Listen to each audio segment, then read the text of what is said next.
Political analyst అయిన శివరాచార్య గారు. Hi రాచార్య గారు, నమస్తే. నమస్తే. అసలు ఏంటి కోవర్ట్లు అనేది? రాజకీయాల్లో కోవర్ట్లు సర్వసాధారణంగా మనం వింటుంటాం అనమాట అప్పుడప్పుడు, కానీ ఇప్పుడు అది ఎక్కువ అయిపోయింది. అంటే ఎప్పుడు అంటే ఏదైతే అన్నమయ్య జిల్లా తంబళ్లపల్లి నియోజకవర్గం మొలకల్ చెరువులో నకిలీ మద్యం తయారీ డెన్ బయటపడిన తర్వాత దానికి ముఖ్యంగా సూత్రధారి పాత్రధారి అయిన జయచంద్రారెడ్డి, టీడీపీ తంబళ్లపల్లి నియోజకవర్గ ఇన్ఛార్జ్ జయచంద్రారెడ్డి దానికి సూత్రధారుడు, కర్త కర్మ క్రియ అని తెలిసిన తర్వాత జయచంద్రారెడ్డి ఒక కోవర్టు.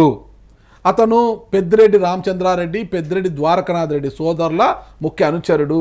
ఒక పథకం ప్రకారమే జయచంద్రారెడ్డి టీడీపీలోకి వచ్చి టికెట్ తెచ్చుకొని పార్టీని భ్రష్టు పట్టిస్తున్నాడు. తర్వాత దీని వెనక జోగి రమేష్ ఉన్నాడని వినిపించింది. ఇప్పుడు కొత్తగా ఇంకా ఆ కోణంలో డిస్కషన్ చేస్తే కొత్తగా ఒక ఆడియో లీక్ అయింది. ఒక మహిళ ఏదో సీఎస్తో మాట్లాడుతున్నట్టుగా, అదేదో గెస్ట్ హౌస్కు వాళ్ళు వచ్చిపోయేవారు. దాంట్లో చెల్లాబాబు పేరు కూడా కలిపారు. జయచంద్రారెడ్డి, చిన్నబాబు, పెద్దబాబు అని ఒక ఇద్దరు వాళ్ళు వాళ్ళు కొద్దిగా పెద్ద ఫ్యామిలీ వాళ్ళు వచ్చేవాళ్ళు. వాళ్ళతో పాటు చెల్లాబాబు కూడా వచ్చేవాడని ఆ మహిళ చెప్పడము, దీంతో చెల్లాబాబు కూడా కోవర్టేనా పెద్దిరెడ్డి రామచంద్రారెడ్డికి అనేది ఒక కొత్త అంశం తెర మీదకి వచ్చింది. ఏంటి అసలు ఎలా చూడొచ్చు అంటారు వీటన్నిటిని కూడా? మనకు రాజకీయాల్లో కోవర్ట్లు అనేది చాలా కాలంగా, ఇప్పుడే కాదు దాదాపు 40 ఏళ్ల పైనుంచి ఉంది. అయితే ఏ పార్టీలో ఉండేదంటే జాతీయ పార్టీల్లో, అంటే ఆ రోజు ప్రధానమైన జాతీయ పార్టీ కాంగ్రెస్ పార్టీలో కోవర్ట్లు ఉంటారనేది సహజంగా అనేది అనమాట. కాంగ్రెస్ పార్టీలో 5-6 మంది టికెట్లు తెచ్చుకునే స్థాయి నాయకులు ఉంటారు. ఆ నాయకులు వాళ్ళకి కావాల్సిన వాళ్ళని తీసుకొచ్చి ఇచ్చుకుంటారంటారు. ఒక జిల్లాకు సంబంధించి టీడీపీని ఇది పచ్చ కాంగ్రెస్ అని అనేవాళ్ళు. ఆయన ఎంపీగా చాలాసార్లు గెలిచారు. ఓపెన్గా చెప్పొచ్చు. మన రాయపాటి సాంబశివరావు గారి గురించి వచ్చేప్పుడు గుంటూరు జిల్లాలో కాంగ్రెస్ ఎక్కడ ఉంది, మొత్తం పచ్చ కాంగ్రెసే కదా ఉండేది. కన్నా లక్ష్మణ ఆ రోజు కాంగ్రెస్లో మంత్రిగా ఉన్న కన్నా లక్ష్మణ వర్సెస్ రాయపాటి సాంబశివరావు ఉంటుంది. కన్నా లక్ష్మణ ఏమో కాంగ్రెస్, రాయపాటి సాంబశివరావు పచ్చ కాంగ్రెస్ అంటూ అట్లాంటి ఆరోపణలు ఉండే. కానీ గెలిచిన పార్టీలో ఓడిపోయిన పార్టీ కోవట్లు ఉన్నారంటాము, లేదా కోవట్ల వల్లనే మేము ఓడిపోయామంటే ఎవరైతే టికెట్ సాధించారో వాళ్ళు ఓడిపోవడానికి టికెట్ సాధించి వాళ్ళ ప్రత్యర్థిని, అంటే ఇక్కడ ఉన్న ఉదాహరణలో పెద్దిరెడ్డి సోదరులని, పెద్దిరెడ్డి రామచంద్రారెడ్డి పుంగనూరు నుంచి, పెద్దిరెడ్డి ద్వారకనాథ్ రెడ్డి తంబలపల్లి నుంచి, వాళ్ళిద్దరూ వాళ్ళ మీద పోటీ చేసిన చెల్లాబాబు, పెద్దిరెడ్డి రామచంద్ర మీద పోటీ చేసిన చెల్లాబాబు, పెద్దిరెడ్డి ద్వారకనాథ్ రెడ్డి మీద పోటీ చేసిన జయచంద్రారెడ్డి ఇద్దరు కూడా కోవట్లు. దీనివల్ల మేము ఓడిపోయామని చెప్తూ ఉన్నప్పుడు కొంత ఆశాస్పదంగా అనిపిస్తుంది. అది జాతీయ పార్టీలో కాకుండా ప్రాంతీయ పార్టీల్లో అది కొత్తగా వచ్చిన ప్రజారాజ్యం కాదు. ప్రజారాజ్యంలో ఇలాంటి సమస్యలు ఉన్నాయి, కోవర్ట్లు ఉన్నాయని అంటారు. ఆ రోజు వరకు పార్టీలో క్రియాశీలంగా ఉన్న అతను ఓపెన్గా వచ్చి అదే పార్టీ ఆఫీసులో కూర్చొని పార్టీకి వ్యతిరేకంగా మాట్లాడతారు. ఈ పార్టీ ఒక విషవృక్షము, ఇది ఒక అవాంఛనీయ శక్తి లాంటి పదాలు వాడుతారు అదే ఆఫీసులో కూర్చొని. తర్వాత చాలామంది ఎన్నికల బీఫామ్స్ తీసుకొని ఎన్నికల ప్రచారం, అలాంటిది కొత్తగా వచ్చిన పార్టీల్లో ఉంటాయి. అవి 2019లో జనసేన సొంతంగా పోటీ చేసినప్పుడు కూడా వేరే పార్టీ వాళ్ళు అక్కడికి వచ్చారు, బీఫామ్స్ తీసుకున్నారు, వాళ్ళు సరిగా పని చేయలేదు అనేది ఆరోపణలు ఉన్నాయి. కానీ ఇన్ని సంవత్సరాలు సుదీర్ఘంగా, అంటే దాదాపు 83 నుంచి మొదలు పెట్టుకొని దాదాపు 40 ఏళ్ల పైన రాజకీయాల్లో ఉండి ఇన్నిసార్లు అధికారంలో ఉన్న పార్టీ, అందులో 95 నుంచి ఏకపక్షంగా చంద్రబాబు నాయుడు గారి నాయకత్వంలో ఉన్న పార్టీలో కూడా కోవట్ల టిక్కెట్లు సాధించారు అంటే అనేటోళ్ళకి ఎలా ఉన్నా వినేవాళ్ళకి కానీ చూసేవాళ్ళకి కానీ అంత నమ్మశక్యంగా ఉండదు. చంద్రబాబు నాయుడు గారు గొప్ప రాజనీతి వ్యక్తి, విజనరీ, లేదంటే ఇంత ఆలోచన ఉంటుంది అని చెప్తూ ఉంటారు. ఒక నాయకుడిని టక్కున అంచనా వేయగల సామర్థ్యం ఉన్న వ్యక్తి చంద్రబాబు నాయుడు అంటారు. అంటే అంత సుదీర్ఘమైన రాజకీయ అనుభవం ఉంది. డక్కా ముక్కిలు తిని వచ్చారు కదా ఆయన కూడా, మొత్తం కూడా ఇలాంటి రాజకీయ నాయకుడిని మోసం చేసి ప్రత్యర్థి పార్టీ కోవట్టు టికెట్ తెచ్చుకున్నాడు అంటే అది అవమానం ఎవరికైతుందంటే పార్టీ అధ్యక్షుడికి, పార్టీలో ఉన్న ప్రధాన నాయకత్వం. అది వైఫల్యంగా చూడొచ్చు కదా, ఒకవేళ అనుకుంటే కూడా వాళ్ళ వైఫల్యాలు అనుకోవచ్చు కదా. వాళ్ళు చెప్పుకోవాలన్నమాట, మా పార్టీ వైఫల్యం చెందింది, మమ్మల్ని మోసం చేసి తెచ్చుకోగలిగినారు, మేము ఇక్కడ చేసుకోలేకపోయినామని చెప్పుకోవాలి. అది అలాంటిది లేదు. మా వాళ్ళంతా గట్టోళ్ళే, మేమంతా బాగా చేసాం, అయినా మా ఊహకు అందని స్థాయిలో వాళ్ళు తెచ్చుకున్నారని చెప్పుకోవటం అనేది ఆశాస్పదమైన అంశం. అది ఇక ప్రధానంగా ఏంటంటే జయచంద్రారెడ్డి గురించి పెద్దగా తెలియని అంశం. అతను ఎవరు అంతవరకు తెలియదు. ఎమ్మెల్యే స్థాయి క్యాండిడేట్ కాదు, అంతకుముందు ఏ పార్టీ తరఫున కూడా ఎమ్మెల్యే రేసులో లేడు, ఒక మండలాధ్యక్షుడు కాదు, జెడ్పీటీసీ కాదు, ఏది కాదు. టక్కున టికెట్ తీసుకొచ్చుకున్నారు. ఆయన ఎంత తేడాతో ఓడిపోయి 9,000 చిల్లర తోడిపోయారు. మెజార్టీ పరంగా చూస్తే అది చాలా తక్కువ మెజార్టీ. అంతకుముందు 46,000 మెజార్టీ వచ్చింది ద్వారకనాథ్ రెడ్డి తంబలపల్లి నుంచి. అంతకుముందు ఎప్పుడు ఎవరు గెలిచినా కానీ 10-12,000, అంటే దాదాపు అదే రేంజ్లో ఉంది. సార్ జయచంద్రారెడ్డి గురించి మనం పెద్ద డెప్త్కి పోసింది కానీ అంత రాజకీయ హిస్టరీ లేదు, చరిత్ర లేదు ఆయన గురించి. ఆయన మంచిగా చెడు ఎక్కడో ఆయన వైసీపీ అంటే అధికార పార్టీలో ఉన్నప్పుడు అందరూ పని చేసుకుంటూ అందరూ అధికార పార్టీ జెండా కప్పుకొని తిరుగుతూనే ఉంటారు. ఏ కార్యక్రమం జరిగినా 4 బండ్లు డబ్బున్నోళ్ళు 4 బండ్లు పెట్టేది, జనాలు పంపిస్తారు, వాళ్ళకి కావాల్సిన ఏర్పాట్లు చేస్తారు, ఖర్చు పెడతారు. వాళ్ళంతా నాయకులు అయిపోరు కదా. ఆ పార్టీలో షైన్ అయ్యే ఎదుటి పార్టీలో టికెట్ తెచ్చుకోగలుగుతారు. ఏంటంటే అక్కడ ద్వారకనాథ్ రెడ్డిని కాదని టికెట్ ఈ జయసింహారెడ్డికో జయచంద్రెడ్డికి ఇంకొకటికి ఇస్తారా? ఇవ్వరు కదా. సో అట్లా వచ్చిన వాళ్ళని తీసుకొచ్చి పెట్టుకున్నారు. అయితే బాగా ఆశ్చర్యకరం ఏంటంటే దీంట్లో చల్లబాబును కోవర్ట్ అనటము, అది అధికార పార్టీకి బాగా మద్దతుగా ఉంటుంది అనుకున్న ఒక సంస్థ, ఒక మీడియా హౌస్లో దాని మీద చర్చ జరుపుతూ సీనియర్ ఎడిటర్ కూడా చల్లబాబు కూడా కోవట్ట అని అడగటం కొంచెం ఆశ్చర్యంగా అనిపిస్తుంది అనమాట. చల్లబాబు ఎవరు, చల్లబాబు సామర్థ్యం ఏంటి, ఇదంతా నిజంగా ఈరోజు ఎవరికైనా తెలుసా, చల్లబాబు ఒరిజినల్ పేరేంటో తెలుసా అనేది కూడా ఆశ్చర్యకరం ఉంటుంది అనమాట. అంటే చెల్లాబాబు వాళ్ళ నాన్న చెల్లా ప్రభాకర్ రెడ్డి గారు 1983, 85 2 సార్లు ఎమ్మెల్యే టీడీపీ నుంచి. ఆయన 29లో చనిపోయిన తర్వాత చెల్లాబాబు కదా టికెట్ ఇస్తారు అక్కడ. ఆయన ఓడిపోయాడు పెద్దిరెడ్డి రామచంద్రారెడ్డి గారు. అంటే అప్పుడు పీలేరు అది, అంటే రొంపిచెర్ల మండలం వాళ్ళది. రొంపిచెర్ల మండలం అప్పుడు రొంపిచెర్ల, ఈ సద్దుము, పులిచెర్ల ఇవన్నీ అప్పుడు పీలేరులోనే ఉండేటివి. అప్పుడు రొంపిచెర్ల కావడంతో వాళ్ళు పీలేరు నుంచి పోటీ చేసేవారు. పీలేరు 89 ఓడిపోయిన తర్వాత ఇంకా ఆయనకు 94, 99, 2004లో టికెట్ రాలేదు చల్లబాబుకి. చాలా గ్యాప్ వచ్చేసింది. ఇంకా 2009 పునర్విభజన తర్వాత అది పొంగనూరుకు వచ్చింది. అది పులిచెర్ల, సదుము, రొంపిచెర్ల ఇవన్నీ పొంగనూరుకు వచ్చాయి. ఈ పొంగనూరుకు రావడంతో ఇంకా చల్లబాబు ఇక్కడ కావచ్చు, కానీ టికెట్ ఇవ్వలేదు ఆయనకి చంద్రబాబు గారు. ఎందుకు మరి 2009 కావచ్చు, 14 కావచ్చు వెంకటరమణ రాజుకి ఇచ్చారు పొంగనూరు. 19 అనిషారెడ్డి, నూతన కాలువ అనిషారెడ్డి, అమర్నాథ్ రెడ్డి మరదాడి ఇచ్చారు, ఓడిపోయారు. మళ్ళీ 24లో మళ్ళీ ఏమనుకున్నారేమో చెల్ల రామచంద్రారెడ్డి అలియాస్ చల్లబాబుకి టికెట్ ఇచ్చారు. మరి ఇంత సుదీర్ఘ ప్రయాణం ఉంది. పొంగనూరులో పోటీదారుల పేర్లు పెద్దిరెడ్డి రామచంద్రారెడ్డి, చెల్లా రామచంద్రారెడ్డి. ఈ చెల్లా రామచంద్రారెడ్డి చెల్లాబాబు. సో చెల్లాబాబు ఒరిజినల్ పేరు చెల్లా రామచంద్రారెడ్డి, పెద్దిరెడ్డి రామచంద్ర పేరు అందరికీ తెలుసు అనమాట. ఈ చెల్లా మీరు చెప్పారు చాలా మొత్తం స్టేజ్ మొత్తం చెప్పారు. చెల్లాబాబు యంగెస్ట్ ఏజ్ అంటే 25 సంవత్సరాలు నిండిన కొద్ది రోజులకి ఆయనకు 1989లో పోటీ చేసే అవకాశం వచ్చింది టీడీపీ తరఫున. దీనికి కారణం ఏంటంటే వాళ్ళ ఫాదర్ ప్రభాకర్ రెడ్డి గారు, ఆయన సీనియర్ నేత. 83, 85లో అక్కడి నుంచి టీడీపీ పొంగనూరు పాత పీలేరు నుంచి ఆయన ఎమ్మెల్యే గెలవటం. అందులో 85లో ఇదే పెద్దిరెడ్డి రామచంద్రెడ్డి మీద ఆయన గెలిచాడు అనమాట. అంటే వీళ్ళ రాజకీయ వైరం ఎప్పటి నుంచి ఉందని చూసుకోవాలి, 85 నుంచి చూసుకోవాలి. పెద్దిరెడ్డి రామచంద్రారెడ్డి గారు రాజకీయాల్లోకి వచ్చింది నీలం సంజీవ్ రెడ్డి గారి ఆశీస్సులతో ఆయన శిష్యుడిగా వచ్చారు. పెద్దిరెడ్డి ఎస్వి యూనివర్సిటీలో ఉన్నప్పుడు ఎస్వి యూనివర్సిటీ ఏదో కార్యక్రమానికి సంజీవ్ రెడ్డిని తీసుకురావడం ద్వారా, అంటే సంజీవ్ రెడ్డి అప్పుడు రాజకీయంగా వెనకబడి ఉన్నాడు. ఆ టైంలో ఇందిరాగాంధీ హవాలు వెనకబడి ఉన్న టైంలో ఈయనను మళ్ళీ అక్కడ తీసుకురావటము, ఆ ప్రభావంతో ఆయనకు 78లో జనతా పార్టీ టికెట్ రావడం జరిగింది. ఈయన పెద్దిరెడ్డి, జేసీ వీళ్ళంతా ఒక వర్గం. అప్పుడు జేసీ వాళ్ళు జనతా పార్టీకి పోకపోయినా వీళ్ళంతా ఒకే వర్గంలాగా ఉండేవాళ్ళు. దానివల్లే పెద్దిరెడ్డి రామచంద్రారెడ్డికి రాజశేఖర రెడ్డితో గ్యాప్ ఉంది మొదటి నుంచి కూడా.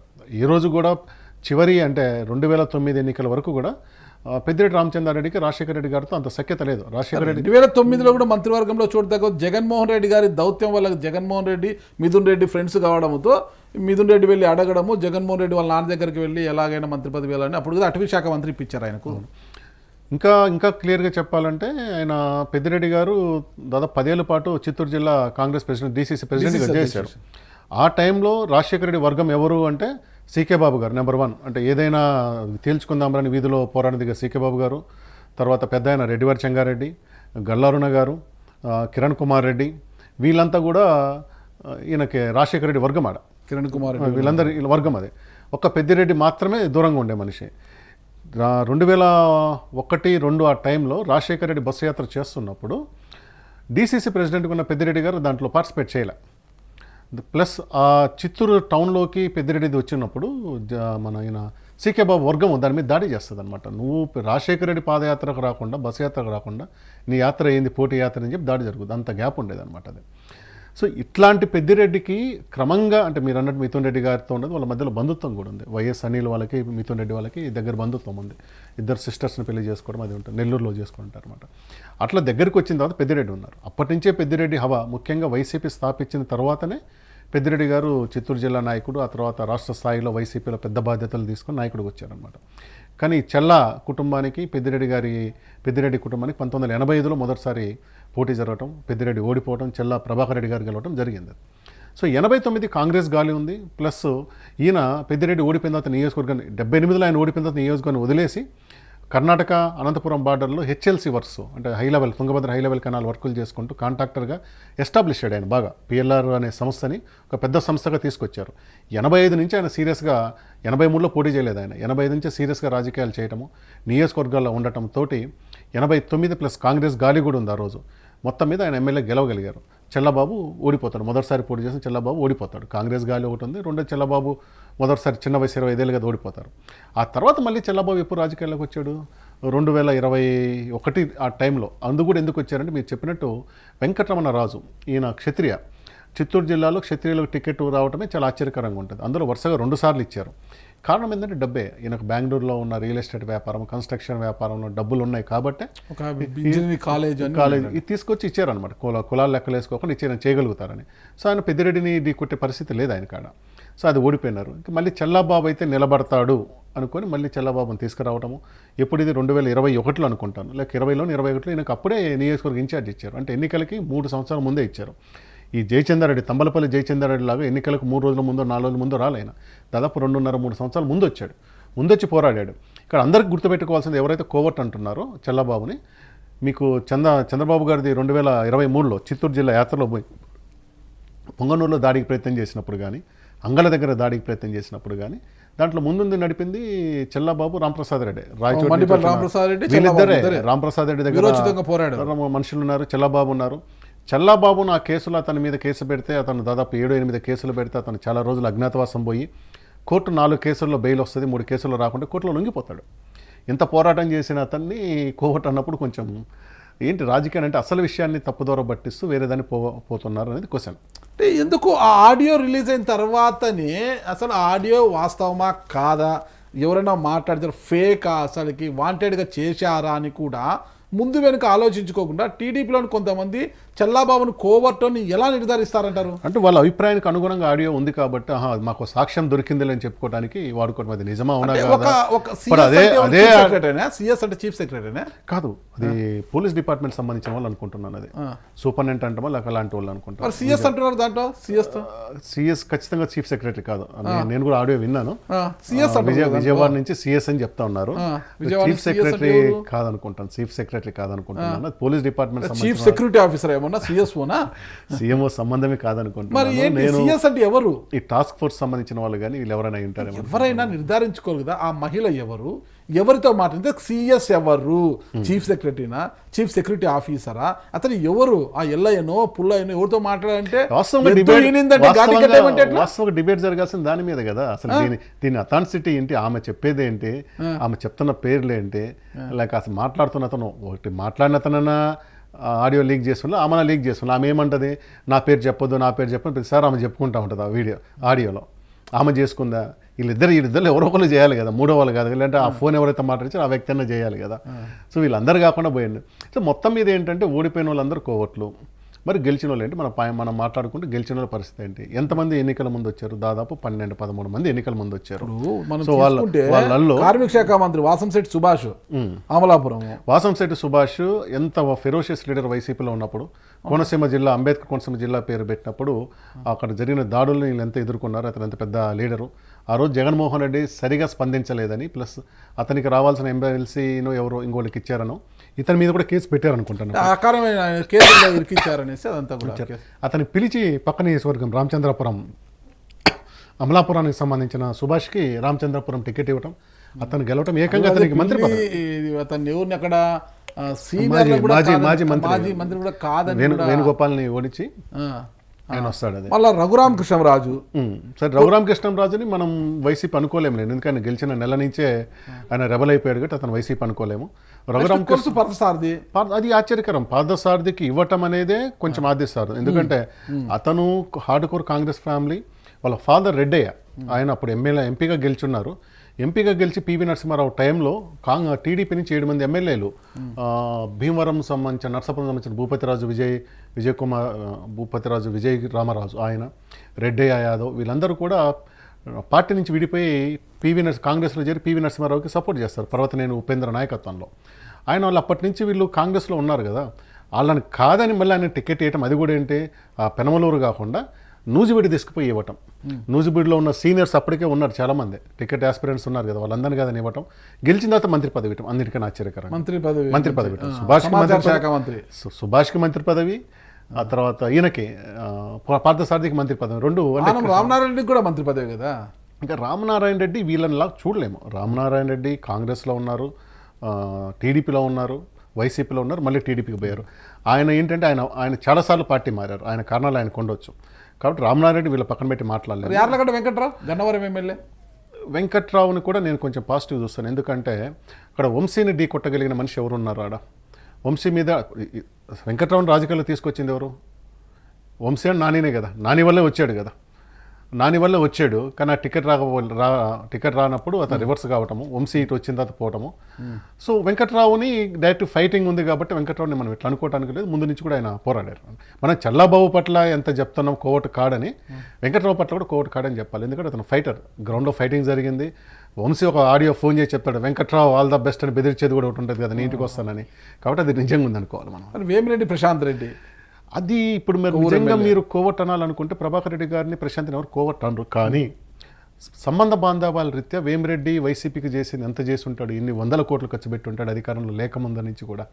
ఆ స్థాయి అధికారంలో వచ్చిన తర్వాత కూడా ఎన్ని జిల్లాల ఇన్ఛార్జీలు చేశాడు. ఏ పంచాయతీ జరిగినా ప్రభాకర్ అన్న దగ్గరికి పోండి, ప్రభాకర్ అన్న చూసుకుంటాడు. ఇటు కర్నూలు జిల్లాది కానీ, అనంతపురం కానీ, నెల్లూరు కానీ పంపిస్తున్నాడు కదా. మరి అంత పెద్ద మనిషిని నువ్వు తీసుకొచ్చి చివరి నిమిషంలో తీసుకొచ్చుకొని ఆయనని మన కోవట్ అనకూడదు. కానీ రేపు ఆయన ఉంటాడని నమ్మకం ఏంది? రేపు మీకు ఆయనకు చెడిన రోజు. ఇప్పుడు ప్రశాంత్ రెడ్డికి మంత్రి పదవి వస్తుంది అనుకున్నారు, ఇవ్వలేదు. మరి మీ మీద ఏమంటావు, కొంచెం లోపల గ్యాప్ పెట్టుకొని మళ్ళీ రేపు ఎన్నికల ముందు వెళ్ళిపోరని ఏం లేదా? శాంతింపజేయడానికి టీటీడీ బోర్డు మెంబర్ ఇచ్చారు. ఆ టీటీడీ బోర్డు ఇంతమంది ఉంది, అదేం పెద్ద విషయం వాళ్ళకి. 2 సార్లు 3 సార్లు గత 5 ఏళ్ళు టీటీడీ బోర్డు మెంబరే కదా వాళ్ళు. మరి కోటమిరెడ్డి శ్రీధర్ రెడ్డి ఉన్నారు, ఫైర్ బ్రాండ్. అసలు శ్రీధర్ రెడ్డి కూడా వెంకట్రావు లాంటి వాళ్ళే, ఆయన కూడా పబ్లిక్గానే ఫైట్ చేసుకుంటూ వచ్చినారు.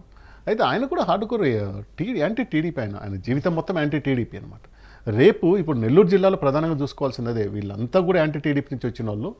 గాలి వచ్చిందని ఇటు వచ్చారు, రేపు అటు మళ్ళీ వెళ్ళరని ఏముంది, వెళ్ళే ముందు డ్యామేజ్ చేయరని ఏముంది అధికార పార్టీలకు. గుమ్మనూరు జయరాం గతంలో ప్రజారాజ్యంలో జయరాం ఆశ్చర్యకరం. జయరాం మొదట టీడీపీ తరఫున జెడ్పీటీసీ మెంబరు. అలాంటి అతనికి ప్రజారాజ్యం టికెట్ ఇచ్చింది. హోరాహోరీ జరిగింది అనమాట. 2nd ప్లేస్ ఆ రోజు, Prajarajyam 2nd place, Congress 3rd place. Congress గెలిచింది, Prajarajyam 2nd place, TDP 3rd place. అంత హోరాహోరీ. సో జగన్ గారు గెలిచాడు, 2 సార్లు గెలిచాడు, మంత్రి అయ్యాడు.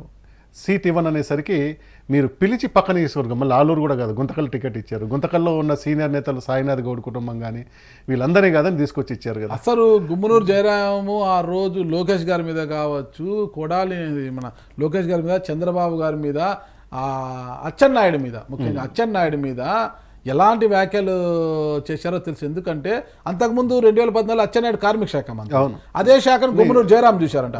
ఈఎస్ఐ కేసులు ఒడబెట్టి ఈఎస్ఐ కేసులు అరెస్ట్ చేయించిందే గుమ్మనూరు జయరాం అచ్చెన్నాయుడిని. అసలు ఇదే గుంతకల్లికి వెళ్ళినప్పుడు చంద్రబాబు నాయుడు గారు జయరాముని ఏం మాట్లాడారని కూడా తెలుసు అనమాట. ఈడ బెంచ్ మంత్రి ఉన్నాడు, ఇక్కడ బెంచ్ మంత్రి ఉన్నాడని కూడా ఆరోపణలు చేశారని చేశారు. కానీ ఎన్నికలకు ముందు వచ్చేళ్ళకి అప్పటి వరకు పార్టీని అంటిపెట్టుకొని ఉన్న గౌడ్ ఫ్యామిలీ, జితేంద్ర గౌడ్ను కాదని, ఆ కుటుంబాన్ని కాదని గుమ్మనూరు జయరాంకి టికెట్ అది ఎందుకు ఇచ్చారు అంటే గెలిస్తే మంచి వాళ్ళు ఓడిపోయినారు కూడా కోర్ట్ అంటే అది ఈ రోజు అనేది ఇంకొక సంవత్సరం 2 ఏళ్ళ తర్వాత మళ్ళీ కొత్త చర్చ వస్తుందేమో చూడాలి. ఓకే, అదే రాజకీయాల్లో నేను అనేది కోర్ట్ అనే పదాన్ని చాలా జాగ్రత్తగా వాడాలి. ఈ రోజు ఏదో మీరు అన్నట్టు మొదట్లో వాగు దాటం కోసం ఓడడం వల్ల నన్ను వాడిన తర్వాత అంటే కుదరదు అది. ఎందుకంటే ఎంత రికార్డు ఉంటుంది కదా, రేపు మళ్ళీ తిరిగి కౌంట్ వేస్తారు కదా. మరి ఆ రోజు అని లేదంటే ఏ రోజుకి ఆ రోజు మీరు కోట్ల సంఖ్యను ఏమైనా రాసుకుంటా ఉన్నారా? అది ఎట్టయితుంది? అది కోనే రాదుమూలం చూడండి, ఓ ఇష్యూలో చాలా ఇష్యూస్ ఉంటాయి రాజకీయాల్లో. ఆ ఇష్యూ వచ్చే పక్కన పెట్టేశారు అతన్ని కూడా, ఆ విధంగా చూసారు పక్కన పెట్టేశారు అతన్ని. ఆదిమూలం అతను కూడా వైసీపీ నుంచి వచ్చిన వ్యక్తే కదా. ఆదిమూలము అత్యంత కాంట్రవర్సీ ఉన్నది వైసీపీలో ఉన్నప్పుడు, అందుకే టికెట్ రాలేదు. ఆ రోజు అంతవరకు ఉన్న హేమలత, తర్వాత సిరిచందన్, ఇప్పుడు అమ్మాయికి ఏదో పోస్ట్ ఇచ్చారు. వీళ్ళందరూ చివరి నిమిషం వరకు ఉన్నారు కదా, వాళ్ళ సర్వేలు ఐవీఆర్ కాల్స్ సెల్లు అన్నింటిలో ఉన్నారు కదా. అసలు ఆదిమూలం పేరు యాడ్ వచ్చింది, చివరిలో తీసుకొచ్చి ఇచ్చారు కదా ఆయనకి. సో ఆదిమూలం కూడా వచ్చారు. తర్వాత ఆయన అంత కాంట్రవర్సీ మీకు తెలుసు, ఇక్కడ చూసుంటారు ఆ వీడియోలో, అదే పార్టీకి సంబంధించిన వాళ్ళు రాయటాలు ఇవన్నీ.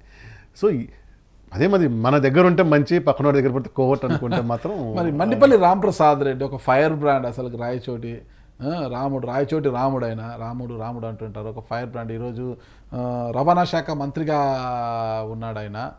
మరి ఆయన పరిస్థితి అంటారు, ఆయన అంగళ్ళు ఇష్యూలో కావచ్చు, పొంగును విషయంలో ఆయన ఒక హీరోలాగా కనిపించాడు టీడీపీకి, అందుకే టికెట్ వచ్చింది. ఈరోజు మంత్రి కూడా అయిపోయాడు కదా, మరి ఎలా చూడొచ్చు అంటారు?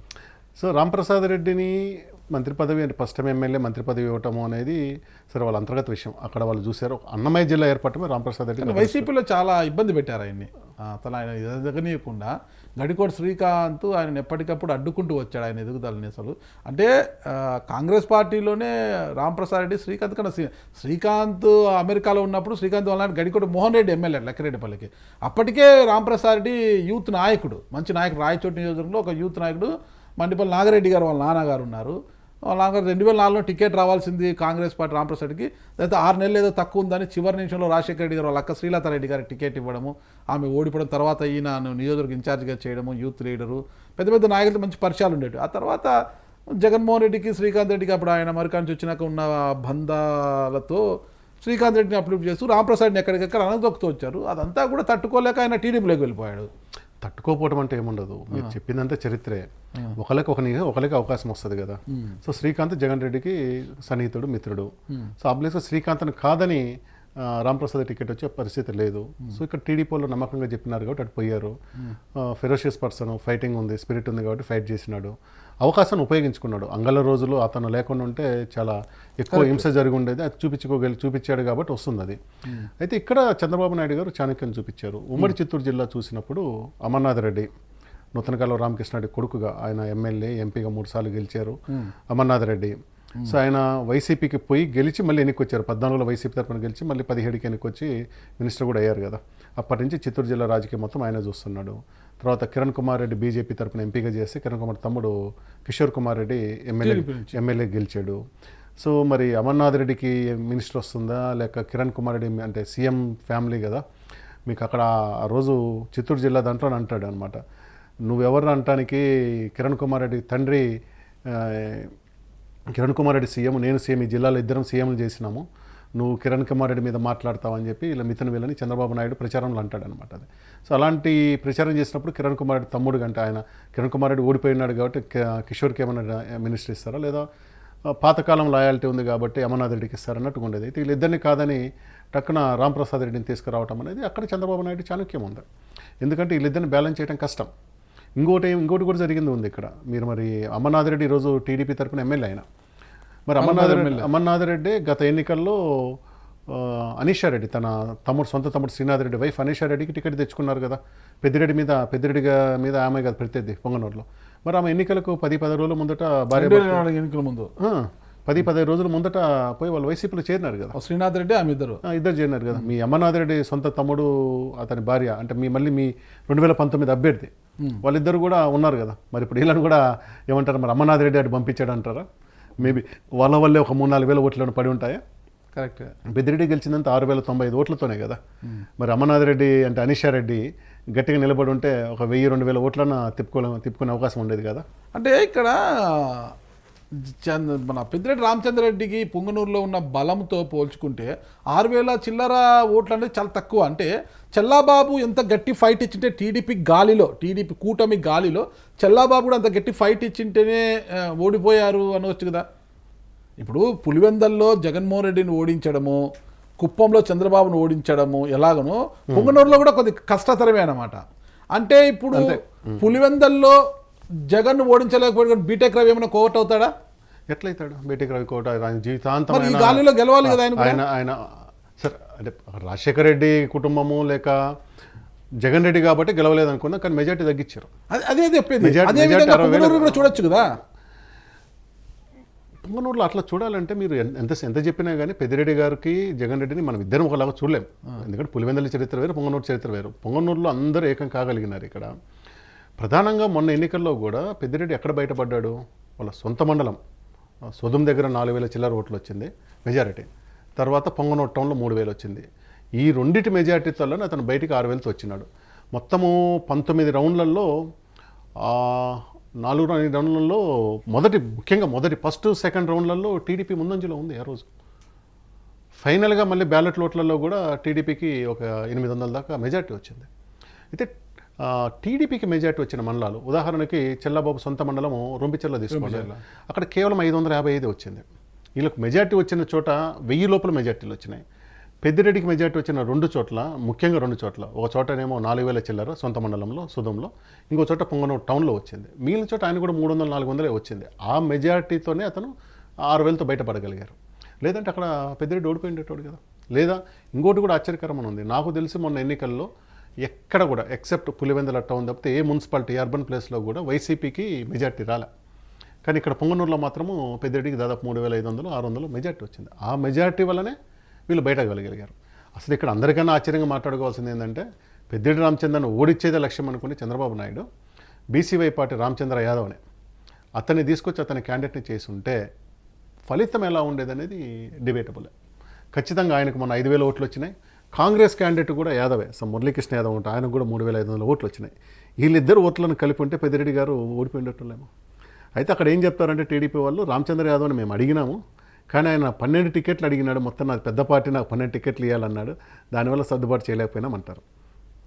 ఇప్పుడు పోయిన ఎన్నికల్లో చూడండి, రామచంద్ర యాదవ్ జనసేన తరపున పోటీ చేస్తే 16,000 ఓట్ల చిల్లర వచ్చినాయి కదా. సో ఆ ఓట్లని యాస్టేజ్కి ఇటు ట్రాన్స్ఫర్ అయ్యి ఉంటే పెద్దిరెడ్డి గారు ఓడిపోయిండేటారు.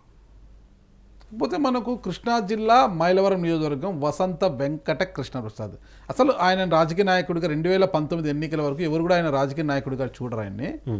సరే, మరి ఆ రోజు జగన్మోహన్ రెడ్డి గారి పిలుపు మేరకు వచ్చారా, లేదంటే ఆయనే వచ్చాడు? ఆయన ఒక వ్యాపారవేత్త, బిల్డర్. ఆయన కన్స్ట్రక్షన్ కంపెనీ ఉంది ఇక్కడ హైదరాబాద్లో. ఆయన ఒక వ్యాపారవేత్త. ఆయన 2018లో రావడము, 19లో అసలు అక్కడికి జోగి రమేషే బరిలో ఉంటాడేమంటే జోగి రమేష్ని పెడనకు పంపించి వసంత కృష్ణప్రసాద్ టికెట్ ఇచ్చి ఆయన గెలిచారు.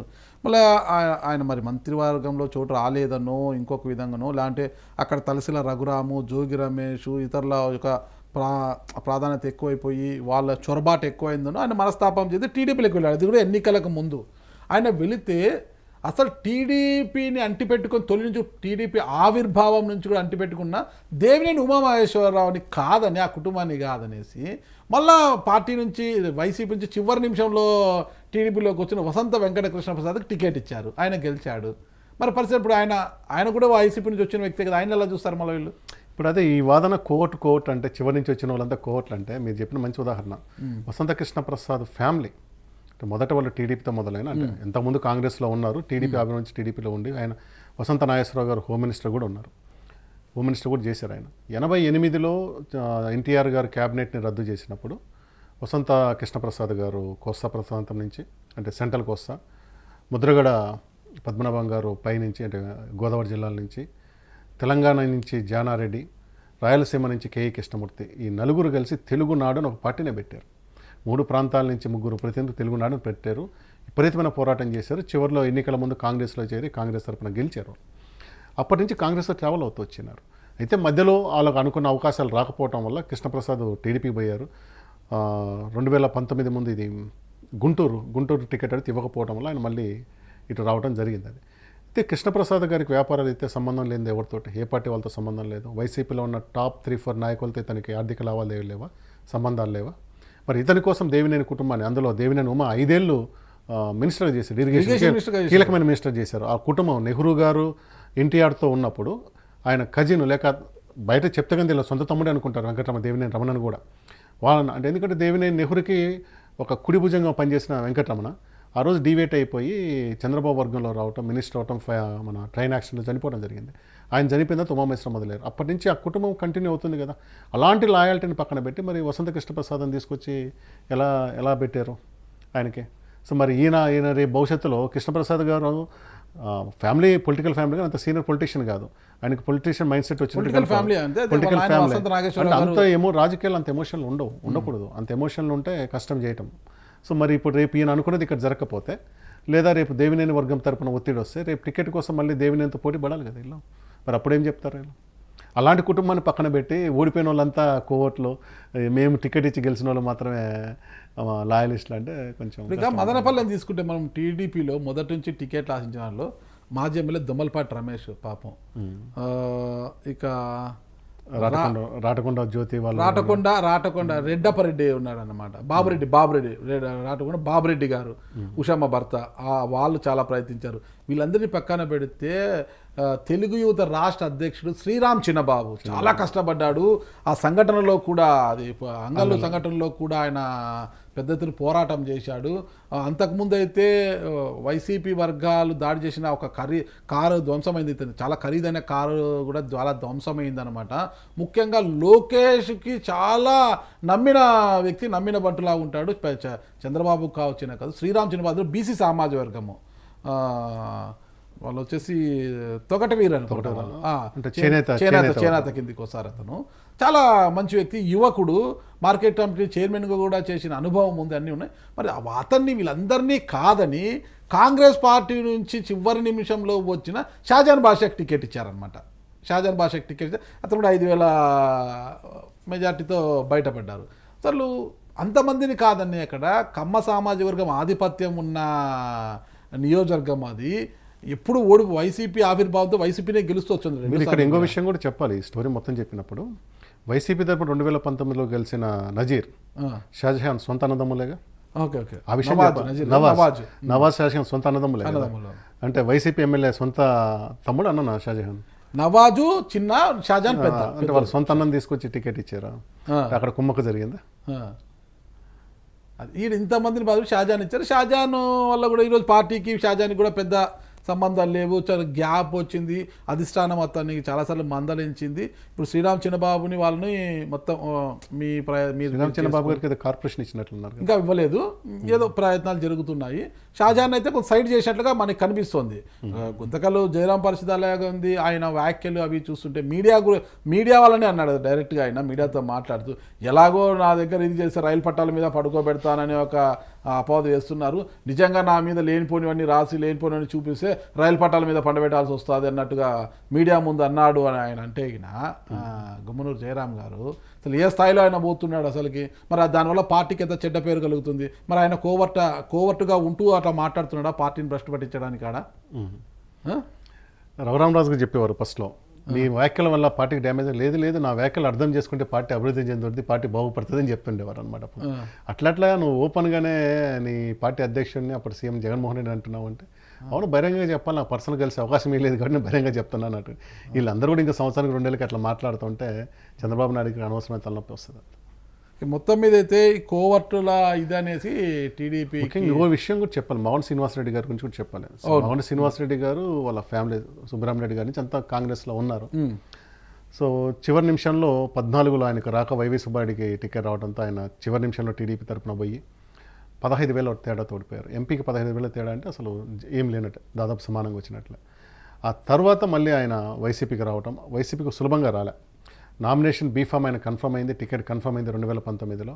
ఆయన తీసుకుంటారనుకున్న టైంలో టక్కన వచ్చేసి వైసీపీ టికెట్ తీసుకుని వైసీపీ తరఫున గెలిచారు. ఈయన అక్కడ నెల్లూరు నుంచి ఆదాల ప్రభాకర్ రెడ్డి అయితే బీఫామ్ కూడా ఇచ్చి పంపించినట్టున్నారు. ఇద్దరు వచ్చినారు కదా. మళ్ళీ శ్రీనివాసరెడ్డి అప్పుడు గెలిచారు. తర్వాత లిక్కర్ స్కామ్లో ఇబ్బందులు ఉన్నారు, వాళ్ళ కొడుకు కూడా అరెస్ట్ అయ్యాడు. మళ్ళీ అలాంటి శ్రీనివాసరెడ్డిని మళ్ళీ వెనక్కి తీసుకొచ్చి టికెట్ ఇచ్చారు కదా.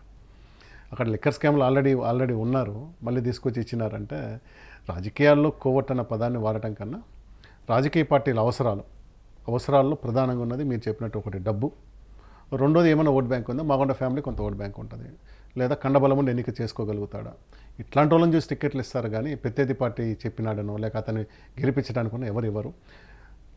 పెద్దిరెడ్డి మీద ఓడిపోయిన చెల్లాబాబు కేవలం 6,095 ఓట్లతో ఓడిపోవడం అనేది అదేమి కోవట్ రాజకీయాలు అయితే అంత జాగ్రత్తగా 6,000కి 7,000కి రారు. మ్యాచ్ కొట్టుపడాలి. పెద్దిరెడ్డి మీద వ్యతిరేకత ఉంటే బయట వచ్చినట్టు 30,000 40,000 మెజార్టీలు పెద్దిరెడ్డి మీద కూడా ఓడిపోయి ఉండొచ్చు, 30,000 ఓడిపోయి ఉండాలి. అంత గట్టిగా చేశాడంటే పెద్దిరెడ్డి మీద వ్యక్తిగతంగా వ్యతిరేకత ఉంటుంది నేను అనుకోను. పార్టీ మీద ఎంత ఉన్నా కానీ పెద్దిరెడ్డి గ్రౌండ్ రాజకీయాలు చేస్తున్నాడు. ఆయన ప్రతి నాయకుడితో డీల్ చేసుకుంటూ వస్తుంటాడు ఆయన. కాబట్టి ఆయనకంటూ పార్టీ అతీతంగా ఆయనకంటూ ఒక వర్గం ఉంటుంది. పార్టీ పరిస్థితికి సంబంధం లేకుండా ఆయన సొంతంగా చేసుకునేది ఉంటుంది. ఈ ఎన్నికల్లో కూడా అట్లాంటిదే ఉంటుంది. అట్లాగే తంబలపల్లిలో కనుక వీళ్ళు క్యాండిడేట్ని జయచంద్రారెడ్డిని కాకుండా అటు ప్రవీణ్ కుమార్ రెడ్డి అయినా శంకర్ యాదవ్ అయినా వాళ్ళిద్దరు కనుక అయ్యి ఉంటే ఖచ్చితంగా అక్కడ తంబలపల్లి వైసీపీ ఓడిపోయింది, గెలిచేది. అది అట్లాంటి క్యాండిడేట్ తెచ్చుకోలేకపోయినందుకు పార్టీ వైఫల్యంగా చెప్పుకోవాలి. ఆయన కానీ పరిశ్రమలు తెస్తానన్నాడు, గెలిస్తే జాతీయ స్థాయిలో నాకు చాలా పరిచయాలు ఉన్నాయి, విదేశాల్లో పెట్టుబడులు ఇంకా రాజకీయ పెట్టానన్నాడు. ఎన్నికల ముందు చెప్పే ఆయన అదే ఆ పరిశ్రమ అంటే లిక్కర్ పరిశ్రమ తెచ్చాడు అనేది ఆడు అంటున్నాడు. దానికి ఒక మంచి పేరు పెట్టారు, టీసీఎస్ కంపెనీ తెచ్చారు కదా, తంబలపల్లి చీప్ లిక్కర్ సర్వీస్ తెచ్చారు కదా అని దాన్ని ఒకటి ట్రోలింగ్ చేస్తూ ఉన్నారు. అవన్నీ సహజంగానే చెప్తానే ఉంటారు. కాబట్టి రాజకీయాల్లో కొంచెం విమర్శలు చేసేటప్పుడు ఆచితూచి చేస్తే మంచిది. ఎందుకంటే పార్టీకి ఏమాత్రం లాభపడని జయచంద్ర టికెట్ ఇచ్చిన వీరు 2023 అంటే ఎమ్మెల్సీ ఎలక్షన్స్ జరిగితే ఉండవల్లి శ్రీదేవి, మేకపాటి చంద్రశేఖర్ రెడ్డి, ఉదయగిరి ఎమ్మెల్యే వాళ్ళు పాపం వీళ్ళకి టికెట్ ఓట్లు వేసి ఎమ్మెల్సీని గెలిపించిన పాపానికి వాళ్ళని పార్టీ నుంచి సస్పెండ్ చేశారు. వాళ్ళిద్దరికి టికెట్లు ఇవ్వలేదు 2024 ఎన్నికల్లో. మరి జయచంద్ర రెడ్డికి శ్రీదేవికి అప్పుడే చెప్పినట్టున్నారు, టికెట్ ఇవ్వలేమని చెప్పినారు. ఆమెకి ఇప్పుడు ఏదో కార్పొరేషన్ ఇచ్చారు. చంద్రశేఖర్ రెడ్డికి టికెట్ ఇవ్వగలిగిన పరిస్థితి ఉంది. ఎందుకంటే శ్రీదేవి సొంత బలం లేదు, కానీ ఉదయగిరిలో చంద్రశేఖర్ రెడ్డికి ఓటు బ్యాంక్ ఉంది, బలం ఉంది. నిన్న ఒక రకంగా చెప్పాలంటే ఉదయగిరిలో టీడీపీ గెలవడం కొంచెం అదృష్టమే. ఆ క్యాండిడేట్ బలము రాజకీయం కన్నా కానీ వారి ప్రభుత్వ వ్యతిరేకత ప్లస్ వైసీపీ ఉన్న క్యాండిడేట్ మేకపాటి చంద్రశేఖర్ వాళ్ళ బ్రదర్ పోటీ చేశారు కదా, అతనికి చేసుకోవడం చేతగాక పోగొట్టుకున్నారు. కానీ ఉదయగిరి ఈజీగా వైసీపీ గెలవాల్సిన సీట్. చంద్రశేఖర్ రెడ్డికి టికెట్ ఇచ్చుంటే చంద్రశేఖర్ గెలిచిండొచ్చు అక్కడ. బాలశౌరి గురించి మనం మాట్లాడుకోవాలండి. రాజశేఖర రెడ్డికి చాలా అత్యంత సన్నిహితంగా ఉండేవాడు బాలశౌరి. తర్వాత జగన్తో కూడా బాగా ట్రావెల్ అయ్యాడు. ఢిల్లీలో మొత్తం కూడా చక్రం తిప్పేదంతా కూడా బాలశౌరినే, అది ఇదని. అలాంటి వ్యక్తి కూడా చివరి నిమిషంలో కొంత డిఫర్ అయ్యాడు. అంటే పేర్ని నాని గారికి ఆయనకి ఏదో గ్యాప్ ఉంది అనేది అప్పుడున్న చర్చలు. మరి ఆ డిఫర్ అంటే జగన్మోహన్ రెడ్డితో వచ్చిన ఇది వల్లను ఆయన కూడా జనసేనలోకి వెళ్ళి టికెట్ తెచ్చుకున్నాడు కదా అక్కడ. బాలశౌరి ఒక రకంగా ఢిల్లీ స్థాయిలో మంచి పేరున్న మనిషి, ఇక్కడ కూడా మంచి పేరు మనిషి. నాకు బాగా గుర్తుంది, అప్పుడు పేపర్లో కాదు, ఎవరో కాంగ్రెస్ నాయకుడు అనేవాడు 2004లో. నీకేమయ్యా కుడి చేతిలో రాజశేఖర రెడ్డి, ఎడమ చేతిలో డి శ్రీనివాస్ అని పీసీసీ అధ్యక్షుడు ఇద్దరిని పెట్టుకొని తిరుగుతూ ఉంటావు, నీకు జరగని పని ఏముంటుందని అనేవాళ్ళు అనమాట.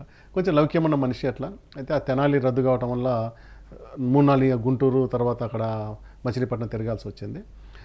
బాలశౌరి లాంటి వాళ్ళని జగన్ రెడ్డి సరిగా డీల్ చేసుకుని ఉండాలి. అది పేనినాని ఇష్యూనే కదా, ఆ స్థాయిలో ఢిల్లీ స్థాయిలో అతను ఉపయోగించుకొని ఉంటే బాగుండేది. అయితే వైసీపీలో ఏంటంటే ఢిల్లీ స్థాయి పనులు ఒకళ్ళిద్దరే చేసేవాళ్ళు, విజయవాడ స్థాయి ఒకళ్ళిద్దరు చేసేవాళ్ళు, కాబట్టి వాళ్ళ ఇన్వాల్వ్మెంట్ లేకపోవడమే వాళ్ళ గ్యాప్ రావడానికి కారణము. ఇంకా గ్రౌండ్లో ఎమ్మెల్యే వర్గం, ఎంపీ వర్గం అంటూ కొన్ని ఉంటుంది. నాకు తెలిసి అక్కడ ఒక కౌన్సిలర్ విషయంలో గొడవబడి దాడులు కూడా జరిగినాయి అన్నమాట. ఆ విధంగా బాలశౌరి చాలా కాలంగా సైలెంట్ ఉన్నారు, లాస్ట్ 1.5 year నుంచి సైలెంట్ ఉన్నారు. అయితే ఆయన బాగా వ్యూహాత్మకుడు కాబట్టి అతను టీడీపీ వైపు చూడకుండా ముందుగానే పవన్ కళ్యాణ్తో మాట్లాడుకొని 2 సీట్లు తీసుకుంటే అదొకటి మచిలీపట్నం తెచ్చుకోగలిగారు. ఈ సందర్భంగా ఫైనల్గా ఒక డైలాగ్ చెప్పి ముగించాలి మనము. సాయి కుమార్ చెప్పినది అదేదో సినిమా ఉంది, కనిపించని 3 అది కాదు అది అవసరం కోసం ప్రస్థానం సినిమా.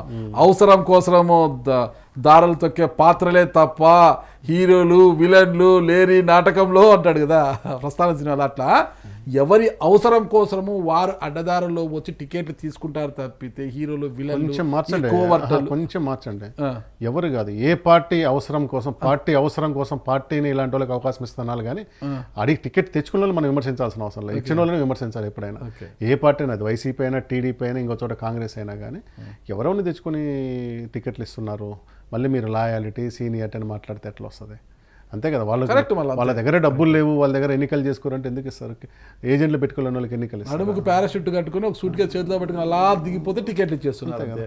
అంటే ఇప్పుడు ఎలా అయిపోయిన రాజకీయాల్లో చివరి వరకు కూడా కష్టపడడం వేస్ట్. చివరి నిమిషంలో ఎవడైతే సూట్ కేసులు గోనె సంచులు చేస్తారో వాటికి టికెట్ అంతే. ఇప్పుడు వైసీపీ అదే పరిస్థితి. గ్రౌండ్ లో మీరు కొడి సంతకాలు చేయండి, పని ఈ పని చేయండి, ఎందుకు చేస్తారు? ఎవరు టికెట్ గ్యారంటీ లేదు. ఈ రోజు రాజకీయం చేసే వ్యక్తులు పార్టీ లేకుండా అయిపోయింది. గత 15 ఏళ్ల నుంచి గ్రామాల్లో రాజకీయ నాయకులు అనేవాడు లేడు. ఎందుకంటే చివరి నిమిషంలో ఈవెన్ సర్పంచులకు కూడా మీరు బెంగళూరు, హైదరాబాద్ నుంచి రియల్ ఎస్టేట్ చేసిన వాళ్ళు పోతూ ఉంటే పాప అంతవాళ్ళం వర్గాన్ని నడుపుకున్న వాళ్ళు కూడా సర్పంచ్ స్థాయిలో కూడా పోతున్నప్పుడు ఎందుకు చేస్తారు? టికెట్ ఎవరు గ్యారంటీ ఉంటుంది? ఎవరు ఖర్చు పెడతారు? ముఖ్యంగా కేసులు ఎవరు పెట్టించుకుంటారు? కాబట్టి రాజకీయం అనేది దాదాపు ముగించింది. అన్ని 2 పార్టీలు కలిసి రాజకీయ నాయకుల వ్యవస్థను దెబ్బతీసినాయి. సో మీకు చివరి నిమిషాలు ఎవరినైనా తీసుకొచ్చుకుంటారు కాబట్టి మీరే చేసుకున్నట్టు వదిలేస్తారు అంతే. ఫైనల్గా సూట్ కేసులు గోనె సంచులే నిర్ధారిస్తాయి తప్పితే వేరేదేం లేదు. ఎవరు స్వార్థం కొచ్చి వాళ్ళు తీసుకుంటారు. ఓడిపోతే కోవటలుగా ముద్రేస్తారు, గెలిస్తే తమవారుగా చూసుకుంటారు. సరే, వాళ్ళు రఘురామరాజు లాగా అడ్డం తిరగని మాట్లాడినంత వరకు బాగానే ఉంటుంది. ఏదో ఒక రోజు మాట్లాడినప్పుడు మళ్ళీ వాళ్ళు కూడా కోవట్ అవుతారు. మరి చూద్దాం. ఇప్పుడు రఘురామకృష్ణరాజు భీమవరం డిఎస్పీ సస్పెన్షన్ విషయంలో అడ్డం తిరిగే మాట్లాడేదో కొంత కాంట్రవర్సీ కూడా అయింది. మరి భవిష్యత్తులో ఏం జరుగుతుంది, మరి కోవట్ల సంస్కృతికి ఎక్కడ చెక్ పడుతుంది అనేది కూడా వేచి చూద్దాం. థ్యాంక్ యూ శివరాచార్య గారు. నమస్తే అండి. నమస్తే.